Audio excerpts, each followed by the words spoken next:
घरोघरी मातीच्या चुली मालिकेच्या आजच्या भागामध्ये आपण पाहत आहोत. जानकी आरशासमोर उभी राहत असते आणि सगळं काही तिचं आवरून घेत असते.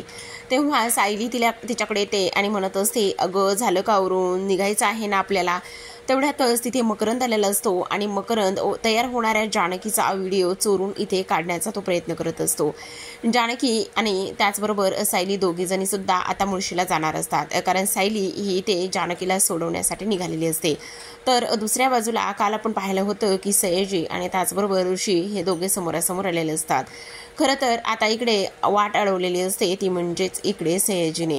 आणि तेव्हा ऋषिकेश म्हटलेलं असतं की आता हा जो कोणी रुमाल इथे उचलून दाखवेल, ज्याने कोणी रुमाल उचलून दाखवला तोच पहिला जाईल असं सांगितलेलं असतं. आणि तेव्हा सयाजी खाली उतरतो, कारण गुंडांना एव्हाना कधीच ऋषिकेशने हरवलेलं असतं. तेव्हा आपण पाहतो की आता सयाजी स्वतः इथे उतरत असतो खेळामध्ये आणि रुमाल उचलण्याचं काम करत असतो. तेव्हा ऋषिकेश आता त्याच्या दोन्ही हातांना पकडतो आणि दोन्ही हातांना पकडल्यानंतर इकडे ऋषिकेश म्हणत असतो, नाही सयाजी, या वयामध्ये तुला हे सगळं काही जमणार नाही असं म्हणूनच आता सयाजी आणि त्याचबरोबर ऋषिकेशमध्ये आता इकडे वादाला ठिणगीच पेटलेली असते. इकडे मात्र ऋषिकेश अगदीच गावगुंडा पद्धतीचा दाखवलेला आहे, अरेरेवी करणारा दाखवलेला आहे. नाना आणि सुमित्रा मात्र मुळशी गावातून कुठेतरी बाहेर निघालेले असतात आणि समोर हे सगळं प्रकरण दिसतं. सुमित्रा तर जोरातच ऋषी ऋषी म्हणून आवाज येत असते. तेव्हा नाना खाली उतरतात आणि ऋषिकेश ऋषिकेश म्हणून ओरडतात. त्यावर लगेचच आता इथे ते म्हणत असतात, ऋषिकेश काय चाललंय हे, सोड पटकन, त्याचा हात सोड, असं इकडे ते म्हणत असतात. आता इकडे नानांनी येऊन भांडण तर मिटवलेलं असतं. तर आपण पाहतो दुसऱ्या बाजूला जानकी म्हणत असते, अरे काय हे, तुम्ही मला बाय सुद्धा करणार नाही आहात का. त्यावर लगेचच आता सगळी मुलं म्हणत असतात, बाय कसं नाही करणार आम्ही, बाय तर करणार आहोत ना, कारण आमची जानकी ताई आता निघालेली आहे आणि तिच्याकरिता आम्ही छान छान असे इथे ग्रीटिंग सुद्धा बनवलेले आहेत आणि एवढे छान छान ग्रीटिंग इथे आम्ही आमच्या ताईकरिता बनवले आहेत, असं इकडे आता ती लोक बोलत असतात. पण ताई, तू जाणार आहेस तर तू गेल्यानंतर तुला एक गोष्ट सांगू का, आम्हाला तुझी फार फार आठवण येणार आहे, असं ती मुलं बोलत असतात. तेव्हा जानकी म्हणत असते, अरे फक्त तुम्हालाच का, इथे मला सुद्धा तुमची फार आठवण येणार आहे, तुम्ही नका काळजी करू, असं इकडे ती बोलत असते. तेव्हा मुलं मात्र जानकीकडे पाहतच असतात आणि मुलांना सुद्धा आज इथे जानकीची खूप आठवण येणार असते.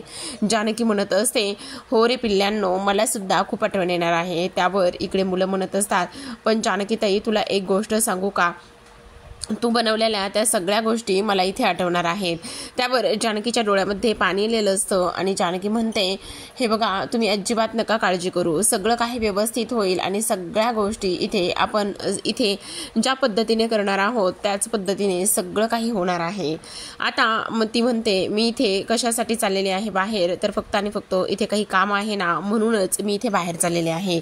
तर आता आपण पाहतो की इकडे नाना चिडतात आणि ते म्हणतात, ऋषिकेश, हा समजा काय प्रकार आहे, तुझी हिंमत कशी झाली ह्या सगळ्या काही गोष्टी करण्याची. त्यावर लगेचच आता सारंग म्हणत असतो की हे बघा नाना, इथे दादाची काही चूक नाही. त्यावर नाना म्हणत असतात, तुला विचारलंय मी. तेव्हा इकडे आता सयाजी चिडतो आणि म्हणत असतो, ह्या पोरांना इथे आवर घाल, नाही तर खूप काही गोष्टी इथे होऊ शकतात. त्यावर लगेचच आता इकडे मी पोलीस कंप्लेंट करेल वगैरे इकडे तो म्हणत असतो. त्यावर ऋषिकेश म्हणत असतो, पोलीस कंप्लेंट करून कोणाला धमकी देत आहेस तू, आम्हाला धमकी देण्याची हिंमत अजिबात करू नको, समजलं तुला, असं सुद्धा आता इकडे ते बोलत असतात. तेव्हाच आता आपण पाहतो की इकडे सयाजी काका निघून गेलेले असतात आणि सयाजी काका निघून गेल्यानंतर इकडे मात्र जो काही ऋषिकेश आहे तो ऋषिकेश नानांना समजवण्याचं काम करतो, पण नाना मात्र त्याच्यावर खूप चिडलेले असतात. तेव्हा ऋषिकेश इकडे जोरातच हातामध्ये असलेली हेल्मेट जे आहे ते हेल्मेट इथे फेकून देतो आणि फेकून दिल्यानंतर पुन्हा नाना इकडे ऋषिकेशवर ओरडत असतात. ऋषिकेश हे सगळं काय चाललेलं आहे म्हणूनच ते त्याला जाब विचारण्याचं काम करतात, कारण ऋषिकेश खूपच जास्त विचित्र पद्धतीने वागत असतो. जो काही राग आहे तो मात्र इथे त्याच्या स्पष्टपणे चेहऱ्यावर दिसून आलेला असतो. तो म्हणत असतो, इथे मुळशी गावामध्ये फक्त आणि फक्त सयाजीचं सगळं काही चालणार आहे का, असं नाही व्हायला पाहिजे, कारण इकडे मात्र त्याचेच इथे नियम आणि सगळं काही त्याचंच इथे तो करत आहे. त्यावर आपण पाहतो की इकडे आता जानकीला मुलांनी जे काही ग्रीटिंग्स बनवलेले असतात ते जानकी सगळे काही ग्रीटिंग्स इथे पाहत असते आणि सगळे काही ग्रीटिंग्स पाहत असताना आपण पाहतो की आता लगेचच जानकी इकडे खूप आनंदात असते. ती म्हणत असते, आज मला मुलांनी हे जे काही ग्रीटिंग्स दिलेले आहेत ना, त्यामुळे मात्र मला खूप आनंद झालेला आहे. हे ग्रीटिंग्स मी कधीच विसरणार नाही आणि त्याचबरोबर माझ्या छोट्या पिल्लांनी हे मला ग्रीटिंग्स दिलेले आहेत, असं सुद्धा आता इकडे ती बोलत असते. आता तेव्हा प्रेक्षकांना आपण पाहतो की आता जानकीची निघायची वेळ झालेली असते आणि तेव्हा सगळेजण जानकीला टाटा बाय बाय करण्यासाठी तिला इथे बाहेरपर्यंत सोडवण्यासाठी सगळेजण प्रयत्न करत असतात आणि सगळेजण आलेले असतात. तेव्हा सायली सुद्धा छान अशी बाहेर आलेली असते. तिने सुद्धा छान तयार झालेली असते. जेव्हा मधुभाऊ बाहेर येतात तेव्हा आता मधुभाऊ म्हणत असतात, जानकी मला माफ कर ग तू. तेव्हा जानकी म्हणते, असं का बोलताय मधुभाऊ? त्यावर आता मधुभाऊ म्हणत असतात, त्याचं काय आहे ना, इथे आज मी तुझी रिकाम्या हातानेच पाठवणी करतोय. आज सुद्धा ह्या बापाकडे तुला देण्यासाठी काहीच नाही ग. त्यावर आता इकडे जानकी म्हणत असते, हे तुम्हाला कोणी सांगितलं की तुम्हाला मला देण्यासाठी काहीच नाही म्हणून? हा तुमचा गैरसमज आहे मधुभाऊ. तुम्ही मला एवढं सगळं काही दिले, एवढं सुंदर आयुष्य दिले, एवढं सगळं काही शिक्षण दिले आणि आज स्वतःच्या पायावर उभं करण्यासाठी तुम्ही एवढे प्रयत्न करताय. मग हे काही कमी आहे का मधुभाऊ? आणि त्यामुळे तुम्ही प्लीज असं अजिबात हे सगळ्या गोष्टी मनाला लावून वगैरे अजिबात घेऊ नका, असं सुद्धा आता इकडे जानकी म्हणत असते. तेव्हा आता जानकीने मधुभाऊंना नमस्कार केलेला असतो आणि मधुभाऊंनी तिला भरभरून आशीर्वाद दिलेला असतो. आता इकडे जानकी म्हणत असते, आता तुम्ही ह्या पंखाला त्या घरट्यातून इथे बाहेर काढला आहे आणि त्या घरट्यातून बाहेर काढल्यानंतर आता इकडे मात्र त्याच्या पंखामध्ये भरपूर असं बळ आहे की तो आता त्या पंखावर विश्वास ठेवून तो पूर्ण आकाशामध्ये भरारी घेईल, असं सुद्धा आता इकडे ती बोलत असते. तेव्हा प्रेक्षकांनो आपण पाहतो की इकडे आता सायली म्हणत असते, जानकी निघायचं का, नाहीतर इथेच आपल्याला खूप उशीर होईल, असं इकडे ती बोलत असते. तेव्हा आपण पाहतो की आता लगेचच इकडे जानकीने मधुभाऊंना बाय केलेला असतो, सगळ्या वात्सल्य आश्रमाचा निरोप घेतलेला असतो आणि ती तिथून निघालेली असते. इकडे मात्र मकरंद हा तिला फॉलोच करत असतो आणि ती कुठे जाते, काय करते, ह्या सगळ्या गोष्टी तो इथे पाहत असतो. दुरूनच सगळे काही व्हिडिओ वगैरे हे त्याने शूट केलेले असतात आणि सगळं इथे तो करत असतो. तर आता आपण इकडे दुसऱ्या बाजूला वळूयात. जेव्हा इकडे आता नाना घरी येतात आणि नाना घरी आल्यानंतर पुन्हा ते चिडलेले असतात. आता नाना चिडल्यानंतर खूपच विचित्र बोलत असतात. इकडे ते म्हणत असतात, अगं हा जो काही तुझा गुंड पोरगा आहे ना, तो पोरगा एक दिवस आपल्याला कुठे नेऊन बसवेल ना, काही सांगता येत नाही. अगं हा तो सयाजीबरोबर भांडत होता. नाना मला एक गोष्ट कळत नाही, त्या सयाजीबरोबर भांडत होतो म्हणजे तो कसाही वागेल आणि त्याचं आपण ऐकून घ्यायचं. नाना मी तुम्हाला सांगतो, माझी यामध्ये काहीच चूक नव्हती. त्यावर नाना म्हणत असतात, मला तर असं वाटतंय ना, इकडे मुळशी गावामध्ये इथे नाना रणदिव्यांचं जे काही नाव आहे ना, ती ही दोन्ही कार्टी इथे धुळीस मिळवणार आहेत. तेव्हा ऋषिकेश म्हणत असतो, नाना मी तुम्हाला सांगतोय ना, इथे तुम्ही हवं तर सारंगला विचारा, इथे मी त्यांचा रस्ता अडवलाच नव्हता, त्यांनी रस्ता अडवला होता, असा सुद्धा इकडे तो बोलत असतो. तेव्हाच आपण पाहतो की इकडे आता लगेचच नाना म्हणत असतात, मला कळतंय ह्या सगळ्या गोष्टी. तुला एक गोष्ट सांगू का, ह्या पोराला सुद्धा वाण नाही पण तुझा गुण लावलेला आहे आणि तो वेगळं काय सांगणार आहे, तो काही एक वेगळं सांगणार नाही. मला माहिती ना इथे तो काय गोष्टी सांगणार आहे तर, आणि ह्या सगळ्या गोष्टी का आणि कशामुळे होत आहेत हे सुद्धा मला चांगलंच कळतंय ना, असं सुद्धा आता इकडे ते बोलत असतात. आता ह्या सगळ्या काही गोष्टी इथे बोलल्यानंतर आपण पाहतो की लगेचच आता इकडे नाना खुर्चीवर जाऊन बसलेले असतात आणि इकडे जो ऋषिकेश आहे तो म्हणत असतो, अख्ख्या मुळशी गावामध्ये आपल्या सगळ्यांना माहिती आहे की इकडे आपला एकच दुश्मन आहे आणि तो म्हणजे की सयाजी विखे पाटील. त्यावर लगेचच आता इकडे नाना म्हणत असतात, मग काय करणार आहात, त्या ह्याच्या म्हणजेच की त्या सयाजीच्या उरावर जाऊन बसणार आहात का तुम्ही, काय करणार काय आहात, असं इकडे आता ते बोलत असतात. आता नाना खूप चिडलेले असतात. ते म्हणतात, एक गोष्ट सांगू का सुमित्रा, जर उद्या पोलीस झाले ना आणि उद्या पोलीस जर आले ना तर मी ह्यांना सोडवण्यासाठी सुद्धा कुठेच जाणार नाहीये, काय करायचे ना तर करू देत ह्यांना. त्यावर ऋषिकेश म्हणत असतो, अहो नाना काय बोलताय तुम्ही, हे अजिबात असं काहीही होणार नाही आणि पोलीस वगैरे काय येतील. त्यावर लगेचच नाना म्हणत असतात, बघितलं ह्या कार्ट्यांना काही एक फरक पडत नाही, काही एक फरक पडत नाही, समजलं, जे काही करायचं आहे ना ते ह्यांना करू देत, मी ह्यांच्या कुठल्याच भानगडीमध्ये पडणार नाही, असं म्हणूनच नाना रागातच निघून गेलेले असतात. तर आता इकडे दुसऱ्या बाजूला मात्र सायली आणि त्याचबरोबर जानकी इथे मुळशी गावामध्ये प्रधानांकडे येऊन पोहोचलेले असतात. तिथे पोहोचल्यानंतर आपण पाहतो की इथे आता त्या काकूंनी गरमागरम कॉफी ह्या दोघींना आणून दिलेली असते.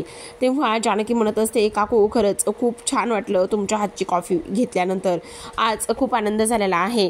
त्यावर लगेचच आता थँक्यू सुद्धा जानकी म्हणत असते. तेव्हा इकडे आता त्या काकू म्हणत असतात, ही कॉफी मी फक्त आणि फक्त इथे तुला आजच दिलेली आहे. रोज रोज अशी कॉफी इथे हातामध्ये मिळणार नाही. उलट तुला सगळं काही करायचं आहे एकटीला, समजलं. आणि त्याचबरोबर इकडे आता सायली म्हणत असते, तुम्ही नका काळजी करू, आमची जानकी ना एक नंबर स्वयंपाक बनवते. तिच्या हातची चव तुम्ही एकदा चाखून बघा. तुम्ही नेहमीच तिच्या आवडीचं इथे खात राहाल आणि तुम्हाला सुद्धा तिच्या आवडीचं खूप जास्त आवडेल, असं सुद्धा आता इकडे ती बोलत असते. आता तेव्हाच आपण पाहतो की इकडे दुसऱ्या बाजूला जो ऋषिकेश आहे तो इकडे सुमित्राला शांत करण्याचा प्रयत्न करत असतो. सुमित्रा खूप चिडलेली असते आणि तेव्हा ऋषिकेश म्हणत असतो, अगं आई तू नको काळजी करूस, आणि तुला माहिती ना नाही रे, पण काय माहिती आहे मला एक गोष्ट सांग, इथे नाना किती आत्ता चिडले होते आणि नाना एवढे चिडलेले होते तरी सुद्धा तू एवढं शांत कसं काय बसू शकतोस, मला तेच काही कळत नाही. अगं आई तुला एक गोष्ट खरं सांगतो मी, तो सयाजीची सगळी काही चूक होती. त्यावर लगेचच सारंग सुद्धा म्हणत असतो, अगं आई हो खरं सांगतोय आम्ही तुला, इथे ती सगळी जी चूक आहे ना ती सयाजी काकांचीच होती. तेव्हा लगेचच आता इकडे तो आलेला असतो, म्हणजेच आपला सोमित्र आलेला असतो आणि तो म्हणत असतो, काही चूक वगैरे कोणाची नव्हती, ह्यांना ना सवयच लागलेली आहे गावगर्दा करायची.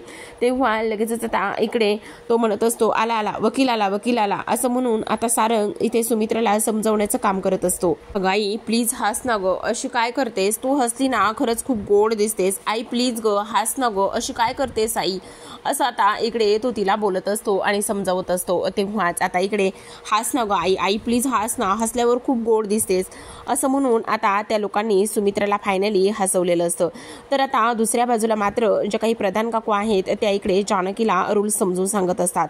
त्या म्हणत असतात, हे बघा ह्या घरामध्ये राहायचंय ना म्हणजे तू शिक्षण आणि अभ्यास हे सगळं काही करायला आलेली आहेस ना, मग तेवढं आणि तेवढंच फक्त करायचं. इथे अभ्यासाच्या नावाखाली इथे झोपा काढायच्या नाही. आणि त्याचबरोबर सगळ्यात महत्त्वाचं म्हणजे मी अभ्यास करते, मी हे करते ते करते म्हणून नाही त्या मुलींना त्याचबरोबर इथे नाही त्या तुझ्या मैत्रिणींना घरी आणायचं नाही. आणि अभ्यासाच्या नावाखाली इथे जास्तीचं लाईट बिल सुद्धा वापरायचं नाही. जर जास्तीची लाईट वापरली तर जे काही एक्स्ट्राचं लाईट बिल येईल त्याचे पैसे इथे तुला भरावे लागतील, समजलं. असं इकडे आता काकू सगळे काही नियमाटी सांगत असतात. तेव्हाच प्रधान काका म्हणतात, अगं काय करतेस हे, जरा तरी दमाने घे, त्या पोरी आजच आलेल्या आहेत, त्यांना काय इथे राहायच्या अगोदरच पळून लावणार आहेस की काय. तेव्हाच काकू म्हणत असतात, नाही पण त्याचं काय आहे ना, सगळ्या रूल्स आणि अटी ह्या सगळ्या काही समजून सांगितल्या ना मग टेन्शन नाही. त्यावर प्रधान काका म्हणत असतात, अगं पोरींनो इथे तुम्हाला जत्रेमध्ये सुद्धा जायचं होतं ना, मधुभाऊंनी मला सांगितलं होतं पोरींना जत्रेत जाऊ द्या म्हणून. तेव्हा जानकी म्हणत असते, हो काका आम्हाला जत्रेत जायचं होतं, जाऊ का आम्ही, असं म्हटल्यानंतर आपण पाहतो की लगेचच काका म्हणत असतात, हो चालेल ना काही हरकत नाही, जा पटकन जा. अगं काय, आणि त्या दोघी निघून जातात. तेवढ्यातच काकू मागे बोलत, मी ना त्या पोरींचा एवढा पुळका घेऊ नका. अगं पण किती बोलतेस तू, जरा शांत हो. नाही शेवटी अनाथ तर अनाथच, असं म्हटल्यानंतर आता लगेचच इकडे जानकीने ते सगळं काही ऐकलेलं असतं आणि स्वतःला कंट्रोल केलेलं असतं. तेव्हा ती म्हणत असते, मधुभाऊंनी काय सांगितलेलं आहे तर इथे अजिबात कोणी काही जरी किती काही बोललं ना तरी सुद्धा कुठल्याच गोष्टी इथे ऐकायच्या नाहीयेत. मग चला आपल्याला पार्टीमध्ये मस्त एन्जॉय करायला जायचं आहे ना, ते सगळ्यात जास्त महत्त्वाचं आहे, असं आता इकडे ती बोलत असते. तेव्हाच आपण पाहतो की आता लगेचच इकडे जानकी आणि तेव्हा इकडे सायली पार्टीमध्ये जातात. तर दुसऱ्या बाजूला मात्र इकडे सुमित्रा समजावत असते आणि ती म्हणत असते, हे बघा पोरांनो जरा काळजी घ्या बाबा, इथे उगाचच नाना खूप चिडले होते. अगं नाना चिडणं साहजिक आहे ग, नको तू काळजी करूस एवढी, आम्ही बघू नानाला. नाही रे पोरांनो, पण मला खूप काळजी वाटते, इथे नाना चिडले ना मग ते किती चिडतात बघितलं ना तू. त्यावर लगेचच आता इकडे जो काही सौमित्र आहे तो बसलेला असतो आणि सौमित्र बसलेला असताना आता लगेच इकडे जो काही ऋषिकेश आणि सारंग त्याच्यापाशी येतात आणि म्हणत असतात, त्याचं काय ना आम्हाला जत्रेला जायचंय, तुला येणार आहेस का तू, मुळशी गावामध्ये मस्त जत्रा भरलेली आहे. त्यावर लगेचच आता इकडे सौमित्र म्हणतो, मला कुठेही तुमच्याबरोबर अजिबात यायचं नाही, तुम्हाला जिकडे जायचंय ना तिकडे तुम्ही जा, जत्रेत जा नाहीतर काही करा, मला अभ्यास करायचा आहे.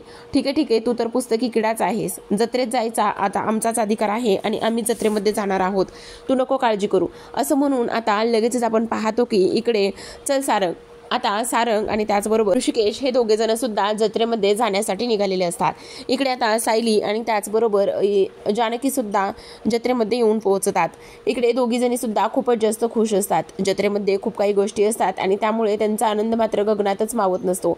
मकरंद मात्र त्यांचा पाठलाग करत इथपर्यंत आलेलाच असतो. मकरंद त्यांचा पाठलाग करत इथपर्यंत आल्यानंतर आपण पाहतो की आता लगेचच इकडे त्यांना वेगवेगळे आकाशकंदील वगैरे हे सगळं काही दिसतं आणि ह्या सगळ्या काही गोष्टी ते दिसल्यानंतर त्या खूप जास्त खुश असतात. तेवढ्यातच आता इकडे जानकी म्हणत असते, बघ ना तिथे मस्त पाणीपुरी आहे, काय करायचं, मस्त पाणीपुरीवर ताव मारायचं का, तेव्हा चल पटकन असं म्हणत जानकी आणि त्याचबरोबर जी काही सायली आहे त्या दोघीजणी सुद्धा पाणीपुरी खाण्यासाठी तिथे जातात. आता तिखट पाणीपुरी असते आणि त्यामुळे त्यांना खूप जास्त ती आवडत असते. त्या दोघीजणी सुद्धा लगेचच पाणीपुरी खायला घेतात. तर इकडे मात्र जी जानकी आहे तिला खूप आनंद झालेला असतो. ती विचार करत असते की एवढी सुंदर आणि छान अशी पाणीपुरी मला खायला मिळते, यात माझं आनंदच आहे, असं सुद्धा आता इकडे ती बोलत असते. तेव्हाच प्रेक्षकांनो आपण पाहतो की इकडे आता दुसऱ्या बाजूला सयाजी काका म्हटलेले असतात की माझी आज पोरगी घरला येते म्हणून मी तुम्हाला इथे सोडत आहे. तर आता ऐश्वर्याची एंट्री दाखवलेली आहे. ऐश्वर्या पुन्हा घरी आलेली आहे. तर इकडे मकरंद ह्या दोघींना फॉलो करत असतो आणि फॉलो करत असताना आता इकडे तो त्यांचे फोटो व्हिडिओ सुद्धा काढत असतो.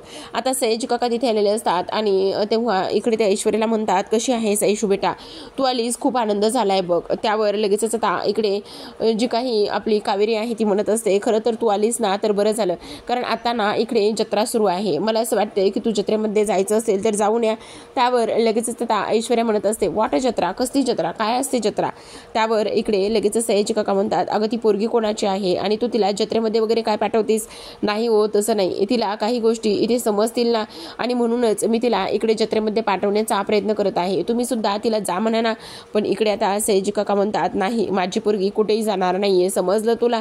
आणि तेव्हा लगेचच आता कावेरी म्हणते, अहो असं काय करताय, गावातली जत्रा आहे, इथे तिनं गेलं पाहिजे ना आणि छान छान गोष्टी वगैरे हे सगळं काही तिला बघायला ऐकायला मिळेल की नाही. काय ग जानकी, बरोबर काय ग ऐश्वर्या, बरोबर बोलते ना मी, असं आता इकडे ती बोलत असते. तर तेव्हा आपण पाहतो की इकडे कावेरीने बऱ्याच गोष्टी समजावून सांगितल्या असतात आणि तेव्हा लगेचच आता इकडे ऐश्वर्या म्हणत असते, ठीक आहे जर तुमची एवढीच इच्छा असेल ना तर मी जाते जत्रेमध्ये. तर आता इकडे ऐश्वर्या सुद्धा जत्रेमध्ये जायला निघालेली असते. तर आता दुसऱ्या बाजूला आपण पाहतो की लगेचच इकडे जो काही मकरंद आहे, मकरंदला खूप आनंद झालेला असतो जानकीला अशा ठिकाणी इथे पाहायला याच्यानंतर. इकडे मस्त पाणीपुरी एन्जॉय करत असतात आणि पाणीपुरी एन्जॉय करत करतच आपण पाहतो की त्यांना प्रचंड आनंद झालेला असतो. त्याचबरोबर इकडे आता जानकी म्हणत असते, सायली अजून एक खायची का, तिखट मस्त. त्यावर लगेचच सायली म्हणत असते, हो चालेल ना, काहीच हरकत नाही, असं म्हणून आता इकडे त्या दोघीसुद्धा इकडे खूपच पाणीपुरी एन्जॉय करताना आपल्याला दिसतात. तर आपण पाहतो की जानकीने जी काही पाणीपुरी खाऊन असतं पाणी जे काही शिल्लक राहिलं असतं ते सुद्धा ती प्यायलेली असते. खरं तर आता ती म्हणत असते, आता किती झाले दादा पैसे. त्यावर लगेचच सायलीने पैसे दिलेले असतात आणि तेव्हा जानकी म्हणत असते, अगं असं काय करतेस, पैसे मी देणार आहे ना, मग तू का दिलेस. त्यावर इकडे ती म्हणत असते, अगं असू देत ग, त्यांना काय फरक पडत आहे, काही फरक पडत नाही, चल मस्त एन्जॉय करूयात, असं म्हणून पुन्हा त्या जत्रेमध्ये निघालेल्या असतात. तर आता आपण पाहतो की इकडे दुसऱ्या बाजूला मात्र ऋषिकेश आणि तेव्हा सारंग सुद्धा तिथे येऊन पोहोचलेले असतात. ऋषिकेश सारंग तिथे येऊन पोहोचल्यानंतर आता इकडे खरं तर सौमित्राला असताना तर खूप आनंद झाला असता असं इकडे आता ते बोलत असतात. तेव्हा ऋषिकेश म्हणतो, अरे त्याला फक्त अभ्यास करायचा आहे आणि त्याच्या अभ्यासामध्ये विघ्न आले असते तर. तेव्हा लगेच तो हा म्हणत असतो, आपला जो काही सारंग आहे तो म्हणत असतो, हो नाही तर उगाचच नाना म्हटले असते की पुन्हा ऋषिकेश दादा तुझ्यामुळे तो सुद्धा बिघडला आहे, असं नको व्हायला, असंच इकडे नाना बोलले असते. मग ह्या सगळ्या गोष्टी कशाला उगाचच होऊ द्यायच्यात. हो ते तर आहेच बाबा, पण बरं झालं नाही आला, असू दे, चल तुला काय जत्रेमध्ये घ्यायचं आहे ना ते सगळं काही तू घे, असं आता इकडे तो बोलत असतो. तेव्हाच ऐश्वर्या सुद्धा इथे पोहोचलेली असते. आता सारंगच्या हातामध्ये खरं तर जो पंखा असतो छोटासा प्लास्टिकचा तो असतो. तेव्हा तो म्हणतो, नको हे नको मला, मी एक काम करतो, मस्त गदा घेतो, असं म्हणून आता तो इकडे गदा घेत असतो. आणि तेव्हा ऋषिकेश म्हणत असतो, अरे हे काय लहान मुलासारखं. त्यावर तो म्हणतो, अरे बघ ना आपण यावर्षीची मुळशीमधली जी काही यात्रा आहे ना ती कसली छान भरली आहे, असं इकडे आता तो बोलतो. त्यावर ह्या जत्रेमध्ये खूप सारे गेम्स असतात आणि ते गेम्स खेळण्यासाठी जानकी सायली खेळत असतात. इकडे तोच गेम इथे जो काही सारंग आहे त्याला खेळायचा असतो, पण जानकीमुळे त्याला काही तो गेम खेळता येत नाही. आणि तेव्हा लगेच तो आता इकडे तिची तक्रार करण्यासाठी ऋषिकेशकडे जातो. ऋषिकेश आता पाठीमागूनच तो गेम खेळायला सुरुवात करतो. जानकी म्हणत असते, हा सगळा काय प्रकार आहे, तुमची हिंमत कशी झाली, इथे मी गेम खेळत होते ना तरी सुद्धा तुम्ही हा गेम खेळलात.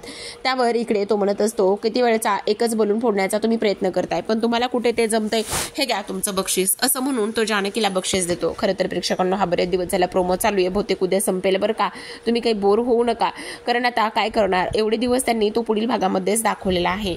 इकडे दोघांचे पहिल्या भेटीमध्येच वाद होतात आणि जानकी म्हणत असते, तू असं कसं बोलू शकतोस मला, तू असं कसं म्हणू शकतोस की मला गेम खेळता येत नाही. त्यावर ऋषिकेश म्हणतो, हो गेम खेळता येत नाही तर येतच नाही ना, जे आहे तेच बोलणार ना मी, असं म्हणून हातातलं जे काही हार्टचं औषध असते किंवा कुशन असतं ते फेकून देतो. तेव्हा मकरंद तिथे येतो आणि मकरंद मात्र इथे ती पिलो जी आहे ती इथे पकडत असतो आणि तेव्हा ऋषिकेश आणि जानकीचं हे होणारं भांडण तो दुरूनच पाहत असतो. तर पाहत रहा घरोघरी मातीच्या चुली या मालिकेचे भाग. भेटूयात उद्याच्या भागात.